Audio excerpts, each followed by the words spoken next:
ഇന്നലെ രാത്രി ബോച്ചയുടെ ഒരു വീഡിയോ കണ്ടു. നമ്മുടെ ബോബി ചെമ്മണ്ണൂർ ഇന്റർനാഷണൽ ജ്വല്ലേഴ്സിന്റെ ബിസിനസ് ടേൺ ഓവർ, ഒരു വർഷത്തെ ബിസിനസ് ടേൺ ഓവർ എന്ന് പറയുന്നത് 66 കോടി രൂപയാണെന്ന് പറഞ്ഞുകൊണ്ട് പല സോഷ്യൽ മീഡിയ പ്ലാറ്റ്ഫോമുകളും വീഡിയോ ഇട്ടിട്ടുണ്ട്. അതൊരു തെറ്റായിട്ടുള്ള ഇൻഫർമേഷൻ ആണ്. കൃത്യമായിട്ടുള്ള ബിസിനസ് ടേൺ ഓവർ ഒക്കെ കൃത്യമായിട്ട് നമ്മളെ അറിയിച്ചുകൊണ്ട് ബോച്ചെ ഇന്നലെ തന്നെ ഇൻസ്റ്റാഗ്രാം അക്കൗണ്ടിലൂടെ ഒരു വീഡിയോ പങ്കുവച്ചിട്ടുണ്ടായിരുന്നു. ആ ഒരു വീഡിയോയിൽ പറഞ്ഞിരിക്കുന്നത് 100 കോടി രൂപ മാനനഷ്ടത്തിന് കേസ് കൊടുക്കാനായിട്ട് പോവുകയാണ്. ബോച്ചെ ഇന്റർനാഷണൽ ഗ്രൂപ്പ്സ് ഓഫ് കമ്പനീസിന്റെ പേരിൽ ഇത്തരത്തിലൊരു വ്യാജമായിട്ടുള്ള ഇൻഫർമേഷൻസ് സോഷ്യൽ മീഡിയയിൽ സ്പ്രെഡ് ചെയ്തതിന്റെ പേരിൽ അവർക്കെതിരെ ബോച്ചെ 100 കോടി രൂപ മാനനഷ്ടത്തിന് കേസ് കൊടുക്കാനായിട്ട് പോകുന്നു. എന്തൊക്കെയാണെങ്കിലും ബോച്ചെ ഇന്നലെ തന്റെ ഇൻസ്റ്റാഗ്രാം അക്കൗണ്ടിലൂടെ പങ്കുവെച്ച ആ ഒരു വീഡിയോ ഞാനിവിടെ ഒന്ന് പ്ലേ ചെയ്യാം. ആ വീഡിയോ കണ്ടതിന് ശേഷം നമുക്ക് ബാക്കി സംസാരിക്കാം. ബാംഗ്ലൂർ ബേസ് ചെയ്തുകൊണ്ട് ഒരു ഓൺലൈൻ മീഡിയയിൽ തെറ്റിദ്ധരിപ്പിക്കുന്ന ഒരു വാർത്ത ഞാൻ കണ്ടു. അതുകൊണ്ടാണ് എന്റെ നിജസ്ഥിതി നിങ്ങൾ അറിയിക്കാൻ വേണ്ടിയാണ് ഇങ്ങനെ ഒരു വീഡിയോ ചെയ്യുന്നത്. അതായത് ആ ഓൺലൈൻ മീഡിയ പറയുന്നത് എന്റെ ബോബി ചെമ്മണ്ണൂർ ഇന്റർനാഷണൽ ഗ്രൂപ്പിന്റെ സെയിൽ വെറും 66.3 കോടി രൂപ മാത്രമാണെന്നാണ് അവർ അതിൽ പറഞ്ഞിരിക്കുന്നത്. അവർ പറയുന്ന കാലഘട്ടം 2012-15 കാലഘട്ടത്തിലാണ്. എന്നാൽ ആ കാലഘട്ടത്തിൽ 2327 കോടി രൂപയാണ് എന്റെ gold and diamond sales turn over, എന്റെ കച്ചവടം. ഇപ്പോൾ 7000 കോടി രൂപയാണ് എന്റെ വിറ്റുവരവ്. ഇപ്പോൾ ബോച്ചെ ഗോൾഡ് ആൻഡ് ഡയമണ്ട് എന്ന ബ്രാൻഡിൽ പുതിയതായിട്ട് 100 കടകൾ ഇപ്പോൾ തുടങ്ങിക്കൊണ്ടിരിക്കുകയാണ്. ഒരു വർഷമാകുമ്പോഴേക്കും ഏറ്റവും ചുരുങ്ങിയത് ഒരു 10,000 കോടിയുടെ വിറ്റുവരവാണ് ഞാൻ പ്രതീക്ഷിക്കുന്നത്. അപ്പോൾ ഇവരെന്തുകൊണ്ടാണ് ഇങ്ങനെ ഒരു തെറ്റായ വാർത്ത കൊടുക്കുന്നത് എന്നതിനെ കുറിച്ചിട്ടാണ് ഞാൻ ചിന്തിച്ചത്. ഇതൊക്കെ നിങ്ങൾ ഇതിനെക്കുറിച്ചിട്ട് അന്വേഷിച്ചിട്ട് വേണ്ടി ഇതിന്റെ സത്യാവസ്ഥ കണ്ടിട്ട് വേണ്ടി നിങ്ങൾക്ക് പറയാനായിട്ട്. കാരണം ഇത് ഞാൻ GST അടച്ചിട്ടുള്ളതാണ്, ഇൻകം ടാക്സ് അടച്ചിട്ടുള്ളതാണ്. അപ്പോൾ ഈ ഡിപ്പാർട്ട്മെന്റുകളൊക്കെ പോയി അവിടെ കാണില്ല. ഇതൊക്കെ ആർക്ക് വേണമെങ്കിൽ പോയാൽ കിട്ടില്ലേ? എത്ര കോടി രൂപ ഞാൻ നികുതി അടച്ചിട്ടുണ്ട്, എത്ര സെയിൽസ് ഉണ്ട്, ഇതൊക്കെ മൂടി വെക്കാൻ പറ്റാതെ ഏത് കമ്പനിയുടെ സെയിൽസ് ടേൺ ഓവർ ഒക്കെ ഡിപ്പാർട്ട്മെന്റിൽ കിട്ടും. അപ്പോൾ പിന്നെ എന്തിനാണ് നിങ്ങൾ ഇങ്ങനെ ഒരു ഊഹാപോഹം ചെയ്യുന്നത് എന്ന് എനിക്ക് മനസ്സിലാവില്ല. പിന്നെ എനിക്കറിയില്ല, പിന്നെ ഇതൊരു കൊട്ടേഷൻ ആണോ? ചിലപ്പോൾ അങ്ങനെ ഉണ്ടാവുമല്ലോ, ഗ്രൂപ്പുകൾ തമ്മിലുള്ള കോമ്പറ്റീഷൻ ഉണ്ടാവും. അപ്പോൾ കൊട്ടേഷൻ കൊടുക്കാറുണ്ട്. ഇനി അതല്ല, ഇതുപോലെ ഫേമസ് ആയ വ്യക്തികൾ, സ്ഥാപനങ്ങൾ, അവരെക്കുറിച്ച് ഇങ്ങനെ പറയാം, അവരെക്കുറിച്ച് പറയാനുള്ള ധൈര്യം ഞങ്ങൾക്കുണ്ട് എന്ന് പറഞ്ഞുകൊണ്ട് പറയുമ്പോൾ സാധാരണക്കാർ കൈയടിക്കാം, ഓ ഇത് ഭയങ്കര ആൾക്കാരാണ് എന്നുള്ളൊരു തോന്നലുണ്ടാക്കിയിട്ട് വൈറലാക്കിക്കൊണ്ട് യൂട്യൂബിലൂടെ സമ്പാദിക്കാനാണോ? പിന്നെ ഈ കാലഘട്ടത്തിൽ ഇത് 15-12 കാലഘട്ടത്തിലെ സംഭവമാണ്. ആ സമയത്ത് ഇവിടെ ഒരു ബുദ്ധിയുണ്ട്, ഇവിടെ ഐക്യ ലെവലുണ്ട്. ഇത് ശ്രദ്ധിച്ചിരുന്നാൽ നിങ്ങൾക്ക് ഇതിന്റെ ടെക്നിക്ക് മനസ്സിലാവും. അതായത് ആ കാലഘട്ടത്തിൽ വിവരാവകാശം വെച്ചിരിക്കുകയാണ്. എന്തിനാ? എന്റെ ഒരു ജ്വല്ലറി, ഒരു ബ്രാഞ്ചിന്റെ സെയിൽസ് ആണ് ഈ പറയുന്ന 66.3 കോടി രൂപ. അത് ശരിയാണ്. അപ്പോൾ ശരിക്കും നോക്കിക്കഴിഞ്ഞാൽ നിയമപ്രകാരം നോക്കിയാൽ ശരി, ഒരു ബ്രാഞ്ചിന്റെയാണ്, വിവരാവകാശ പ്രകാരമാണ് നിങ്ങൾ പ്രസിദ്ധീകരിച്ചത് എന്ന് വേണമെങ്കിൽ വാദിക്കാം. പക്ഷേ നിങ്ങൾ ഒരു കാര്യം ചെയ്യണമായിരുന്നു, നല്ല ഉദ്ദേശമാണെങ്കിൽ ഇത് ഒരു ബ്രാഞ്ചിന്റെയാണ് എന്നെടുത്ത് പറയണമായിരുന്നു. ഉദ്ദേശിച്ചു നല്ലതാണ്. പകരം ബോബി ചെമ്മണ്ണൂരിന്റെ സ്വർണ്ണ കച്ചവടത്തിലുള്ള ആകെയുള്ള സെയിൽസ് ആണ് 66.3 എന്ന് പറഞ്ഞ് തെറ്റി. അതിപ്പോൾ നോക്കി 7000 കോടി രൂപയാണ്. ഏത് ഡിപ്പാർട്ട്മെന്റിൽ നോക്കിയാലും കാണാവുന്നതല്ലേ? അവിടെയാണ് നിങ്ങൾക്ക് തെറ്റുപറ്റിയതാണോ, കൊട്ടേഷനാണോ, വൈറലാവാൻ വേണ്ടിയാണോ? അത് കാണുന്ന ഇവർ പറയട്ടെ എന്താണ് നിങ്ങൾ അഭിപ്രായം. നിങ്ങൾ പറഞ്ഞു ഇത് കണ്ട ഞാൻ ഈ പറയുന്നതിന്റെ അതായത് GST അടച്ചതിന്റെ ഏറ്റവും ടോപ്പായിട്ട് നന്നായി GST പ്രോംപ്റ്റ് ആയിട്ട് അടച്ചതിന്റെ ഗവൺമെന്റ് ഓഫ് ഇന്ത്യ തന്ന ഈ സർട്ടിഫിക്കറ്റ് ആണ് കാണുന്നത്. ഞാനിതൊക്കെ രേഖാമൂലം ആണ് സംസാരിക്കുന്നത്. എന്നാലും ഞാൻ ഒരു 100 കോടി രൂപയ്ക്ക് മാനനഷ്ട കേസ് കൊടുക്കാൻ പോവുകയാണ്. കാരണം ആ 100 കോടിക്ക് വേണ്ടിയിട്ടല്ല, അത് കിട്ടിയ ഞാൻ പാവങ്ങൾക്ക് കൊടുക്കും. കാരണം ഇത് 162 വർഷം വിശ്വസ്ത പാരമ്പര്യമുള്ള ഒരു ഗ്രൂപ്പാണ്. ഞാൻ 4ാം തലമുറക്കാരനാണ്. ഞാൻ 90-ലാണ് എന്റേതായ ഒരു കച്ചവടം തുടങ്ങുന്നത്. ഇന്ന് വരെ ഈ 35 വർഷമായിട്ട് ഇതിനൊരു കളങ്കം എത്തിയിട്ടില്ല. ഒരാൾക്ക് പോലും, ഒരു ഇൻവെസ്റ്റർക്കോ ഷെയർ ഹോൾഡർക്കോ 1 രൂപ കിട്ടാണ്ടെന്ന് ഒരു പരാതി എന്ന് വരില്ല. അങ്ങനെയുള്ള ഒരു ബ്രാൻഡിനെ ചുമ്മാ ഒറ്റയടിക്കാൻ ഡാമേജ് ആക്കാൻ ശ്രമിക്കുക. ഡാമേജ് ആവില്ല, എന്നാൽ അതിന് ശ്രമിക്കുക. വലിയൊരു ക്രൈമാണ്.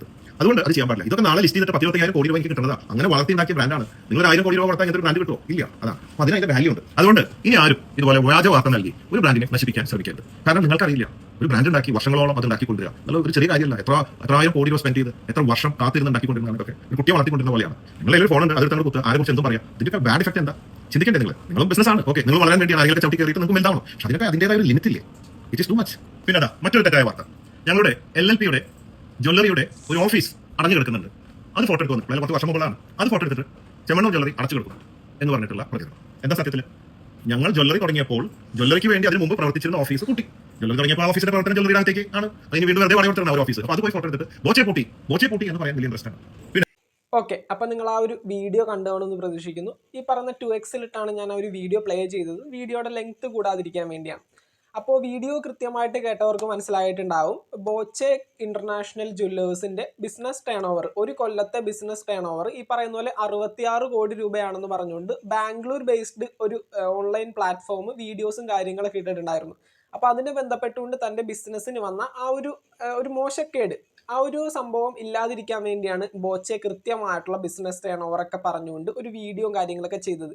ഒന്നാമത്തെ കാര്യം, ഒരു ബ്രാൻഡിന്റെ പേരിൽ ഒരു വീഡിയോ ചെയ്യുമ്പോൾ, അതിപ്പോൾ ബോച്ചെ എന്നല്ല, അത്യാവശ്യം കുഴപ്പമില്ലാത്ത രീതിയിൽ നമ്മുടെ സൊസൈറ്റിയിൽ ഇങ്ങനെ മുന്നോട്ട് പോകുന്ന ബ്രാൻഡുകളെ പറ്റിയിട്ട് വീഡിയോസും കാര്യങ്ങളൊക്കെ ചെയ്യുന്ന സമയത്ത്, പ്രത്യേകിച്ച് അവരുടെ ബിസിനസ് ടേൺ ഓവറും ഈ പറയുന്ന ക്യാഷിന്റെ കണക്ക് വരുന്ന സമയത്ത് വ്യക്തമായിട്ടുള്ള റിപ്പോർട്ടുകളും കൃത്യമായിട്ടുള്ള ഇൻഫർമേഷൻസിന്റെ അടിസ്ഥാനത്തിൽ വേണം വീഡിയോസും കാര്യങ്ങളൊക്കെ ചെയ്യാനായിട്ട്.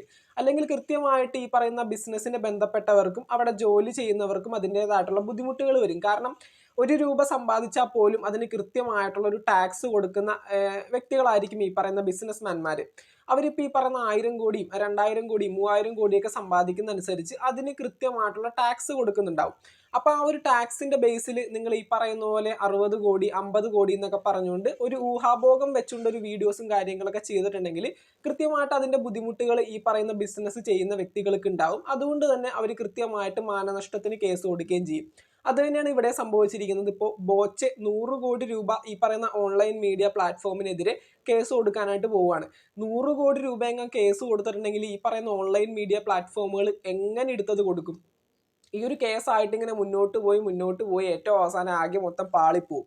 അപ്പോൾ അത്തരത്തിൽ ഒരു ബിസിനസ്സുകാർക്കെതിരെ അല്ലെങ്കിൽ ഒരു ബ്രാൻഡിനെതിരെ ഇത്തരത്തിലൊരു വീഡിയോ ചെയ്യുന്ന സമയത്ത് അവർക്കതൊരു ബാഡ് എഫക്റ്റ് ആയിട്ട് അല്ലെങ്കിൽ ഒരു ബാഡ് ആയിട്ട് അവർക്ക് ഫീൽ ചെയ്യാത്ത രീതിയിൽ കൃത്യമായിട്ടുള്ള ഇൻഫർമേഷൻസ് എടുത്തിട്ട് വേണം വീഡിയോസ് ചെയ്യാനായിട്ട്. ബോച്ചെ അവിടെ ഒരിക്കലും പറഞ്ഞിട്ടില്ല എനിക്കെതിരെ വീഡിയോ ചെയ്യരുത് അല്ലെങ്കിൽ എന്നെപ്പറ്റി ഇത്തരത്തിലുള്ള ബിസിനസ് ടേൺ ഓവറുകളെ പറ്റിയിട്ടുള്ള വീഡിയോസും കാര്യങ്ങളൊക്കെ ഷെയർ ചെയ്യരുതെന്ന് ബോച്ചെ എവിടെയും പറഞ്ഞിട്ടില്ല. ബോച്ചെ പറഞ്ഞിരിക്കുന്നത് കൃത്യമായിട്ടുള്ള ഇൻഫർമേഷൻസ് ഇൻകം ടാക്സിന് ബന്ധപ്പെട്ടുകൊണ്ട് നിങ്ങൾ അവിടെ പോയി ഇൻഫർമേഷൻസ് കളക്ട് ചെയ്യുക, അതിനനുസരിച്ച് കൃത്യമായിട്ടുള്ള വീഡിയോസും കാര്യങ്ങളൊക്കെ ചെയ്യുക.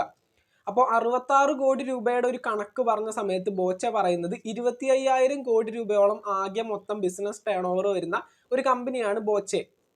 അതുപോലെ തന്നെ ഈ പറയുന്ന ഒരു പെർട്ടിക്കുലർ ഇയറിലെ മാത്രം കണക്കെടുക്കുകയാണെങ്കിൽ ഏകദേശം 7,000 കോടി രൂപയോളം ഈ പറയുന്ന 2025 കണക്കുകൾ പ്രകാരം 7,000 കോടി രൂപയോളം ബിസിനസ് ടേൺ ഓവറാണ് ബോച്ചയ്ക്ക് കിട്ടുന്നത്. അപ്പോൾ അവിടെ ആ ഒരു കാൽക്കുലേഷനിൽ വരുന്നത് ഒരു വലിയ വ്യത്യാസമാണ്. ഇപ്പോൾ 60 കോടിയും 7,000 കോടിയും തമ്മിൽ നമുക്ക് ബന്ധപ്പെടുത്താൻ പറ്റും? അപ്പോൾ ഒരിക്കലുമില്ല. അപ്പോൾ കൃത്യമായിട്ടുള്ള ഇൻഫർമേഷൻസിൻ്റെ അടിസ്ഥാനത്തിൽ മാത്രം ഇത്തരത്തിലുള്ള വീഡിയോസും കാര്യങ്ങളൊക്കെ പങ്കുവയ്ക്കാൻ ശ്രമിക്കുക. അല്ലെങ്കിൽ ഇതുപോലുള്ള കേസും കാര്യങ്ങളൊക്കെ ആയിട്ട് ഈ ഒരു ബിസിനസ്സിൻ്റെ ഉടമസ്ഥന്മാർ മുന്നോട്ട് പോവുകയാണെങ്കിൽ ഈ പറയുന്ന 100,000 കോടിയൊക്കെ എടുത്തു കൊടുക്കാനായിട്ട് ഈ മാനനഷ്ടം പറഞ്ഞ് കേസ് കൊടുക്കുമ്പോൾ എടുത്തു കൊടുക്കാനായിട്ട് ഈ പറയുന്ന ഓൺലൈൻ മീഡിയ പ്ലാറ്റ്ഫോമുകളുടെ കയ്യിലുണ്ടാവും? ഒരിക്കലുമില്ല. അപ്പോൾ തീർച്ചയായിട്ടും ഇത്തരത്തിലുള്ള വീഡിയോസ് ചെയ്യുമ്പോൾ അതിപ്പോൾ ബോച്ചേനെ ബന്ധപ്പെട്ടുകൊണ്ട് എന്നല്ല, ആരെ പറ്റിയും ചെയ്യുന്ന സമയത്ത് കൃത്യമായിട്ടുള്ള ഒരു ഇൻഫർമേഷൻ കളക്ട് ചെയ്തിട്ട് എടുക്കുക. ഇപ്പോൾ ഇത്തരത്തിലുള്ള വീഡിയോസും കാര്യങ്ങളൊക്കെ ചെയ്യാനായിട്ട് ഇൻകം ടാക്സിലൊക്കെ ബന്ധപ്പെട്ടിട്ടുണ്ടെങ്കിൽ നമുക്ക് തീർച്ചയായിട്ടും ഇൻഫർമേഷൻസും കാര്യങ്ങളൊക്കെ എടുക്കാൻ പറ്റും. അവർ എത്ര രൂപയാണ് ഒരു കൊല്ലം ടാക്സ് അടക്കുന്നത് അല്ലെങ്കിൽ ഒരു മാസം ടാക്സ് അടക്കുന്നത്, അതിനനുസരിച്ച് എത്ര രൂപയാണ് അവരുടെ ബിസിനസ് ടേൺ ഓവർ, എത്ര രൂപയാണ് കൃത്യമായിട്ട് അവർ ഒരു പെർട്ടിക്കുലർ ഇയറിൽ സമ്പാദിക്കുന്നത് എന്നൊക്കെ കൃത്യമായിട്ട് മനസ്സിലാക്കാനായിട്ട് സാധിക്കും. അപ്പോൾ അതിനനുസരിച്ച് കൃത്യമായിട്ടുള്ള ഇൻഫർമേഷൻസ് കളക്ട് ചെയ്തിട്ട് മാത്രം ഇത്തരത്തിലുള്ള വീഡിയോസും കാര്യങ്ങളൊക്കെ പങ്കുവയ്ക്കാനായിട്ട് ശ്രമിക്കുക. അപ്പോൾ ഈ പറയുന്ന വീഡിയോസും കാര്യങ്ങളൊക്കെ കണ്ട് മാനിപ്പുലേറ്റ് ആയവരാണെങ്കിൽ 66 കോടി രൂപയൊന്നുമല്ല ബോച്ചെ ഗ്രൂപ്പ്സ് ഓഫ് കമ്പനീസ് അല്ലെങ്കിൽ ബോച്ചെ ഇന്റർനാഷണൽ ജ്വല്ലേഴ്സിന്റെ ബിസിനസ് ടേൺ ഓവർ. ആകെ മൊത്തം ഏകദേശം 25,000 കോടി രൂപയോളം ആസ്തിയുള്ള ഒരു കമ്പനിയാണത്. അവിടെ തന്നെ 7,000 കോടി രൂപയോളം ഈ പറയുന്ന ഒരു ആനുവൽ ഇയർ സമ്പാദിക്കുന്ന ഒരു കമ്പനിയാണ് ബോച്ചെ ഗ്രൂപ്പ്സ് ഓഫ് കമ്പനീസ്. അതിപ്പോൾ ജ്വല്ലറിയുടെ കാര്യം മാത്രമാണ് പറഞ്ഞത്, മറ്റുള്ള കേസുകളിൽ വേറെ ഉണ്ടാവും. ഇപ്പോൾ ബോച്ചയ്ക്ക് എന്ത് ബിസിനസ്സാണ് ഇല്ലാത്തത് എന്ന് ആലോചിക്കേണ്ടി വരും. ഇപ്പോൾ ഷാപ്പ് അടക്കമുണ്ട് ബോച്ചയ്ക്ക്, ഒരു ഹോട്ടൽ, ഷാപ്പ്, ഈ പറയുന്ന റെസ്റ്റോറൻറ്റ്, റിസോർട്ടുകൾ, അതുപോലുള്ള എല്ലാ സംഭവങ്ങളും ഉണ്ട്. അപ്പോൾ ഇതിൻ്റെ കണക്കുകളൊന്നുമല്ല, ജ്വല്ലറിയുടെ കണക്കുകൾ മാത്രം, ബോച്ചെ ജ്വല്ലേഴ്സിൻ്റെ കണക്കുകൾ മാത്രം എടുത്ത് നോക്കുകയാണെങ്കിൽ ഈ പറയുന്ന പോലെ ഏകദേശം ഒരു ആനുവൽ ഇയർ 7,000 കോടി രൂപ സമ്പാദിക്കുന്ന ഒരു കമ്പനിയാണ്. ഒരു ടോട്ടൽ ബിസിനസ് ടേൺ ഓവർ എന്ന് പറയുന്നത് 25,000 കോടി രൂപയാണ്. അതാണ് ആ വീഡിയോയിൽ ബോച്ചെ കൃത്യമായിട്ട് പറഞ്ഞത്. അപ്പോൾ ഇത്തരത്തിലുള്ള വീഡിയോസും കാര്യങ്ങളൊക്കെ ചെയ്യുമ്പോൾ സോഷ്യൽ മീഡിയ റിവ്യൂവേഴ്സും ഓൺലൈൻ മീഡിയ പ്ലാറ്റ്ഫോമുകളും കൃത്യമായിട്ട് റെഫർ ചെയ്ത് കൃത്യമായിട്ടുള്ള ഇൻഫർമേഷൻസ് കളക്ട് ചെയ്ത് വീഡിയോസ് ചെയ്യാനായിട്ട് ശ്രമിക്കുക. നിങ്ങളുടെ അഭിപ്രായങ്ങൾ തീർച്ചയായിട്ടും താഴെ കമൻറ്റ് ബോക്സിൽ രേഖപ്പെടുത്തുക. മറ്റൊരു വീഡിയോ ആയിട്ട് നമുക്ക് വീണ്ടും കാണാം. താങ്ക്